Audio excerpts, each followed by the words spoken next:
আমার বেবিদের বয়স এখন 14 মাস। তো আমি ডাক্তারের পরামর্শ মতন ওদেরকে এই স্যালাডটাই দিয়ে থাকি, ডাল ভেজে। তো সেদিনকে দেখলাম স্যালাডটা অনেকটাই কম আছে, তো আমি ভাবলাম কেননা হোমমেড স্যালাড বানিয়ে নিই। তো হোমমেড স্যালাড বানাতে এখানে আমি নিয়ে নিয়েছি মাখানা, ওট, সুজি আর 2 রকম বাদাম, কাঠবাদাম, কাজু বাদাম। তারপর সেই সমস্ত ইনগ্রিডিয়েন্টসগুলোকে একটা বড় কড়াই ঢেলে নিয়েছি। তারপর মিডিয়াম টু লো ফ্লেমের মধ্যে সেগুলোকে নাড়াচাড়া করেছি যতক্ষণ না পর্যন্ত দেখবে মাখনাটা মোটামুটি ক্রিস্পি হয়ে যাচ্ছে, হাতে করে ভাঙা যাচ্ছে।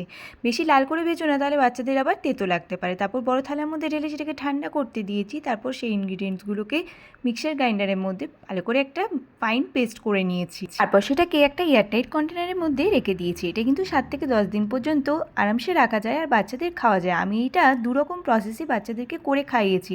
দেখো, তারপরের দিন সকালবেলা আমি এরকম একটা কনসিস্টেন্সি নিয়ে পরে বাচ্চাদের খাইয়েছি। বাচ্চারা কিন্তু প্রচণ্ড ভালোবেসে এটা খেয়েছে। যেই 2 রকম পদ্ধতিতে খাইয়েছি সেটার জন্য তোমাদের নেক্সট ভিডিওতে চোখ রাখতে হবে। ভিডিওটা ভালো লাগলে অবশ্যই লাইক করে সাবস্ক্রাইব করে পাশে থেকো।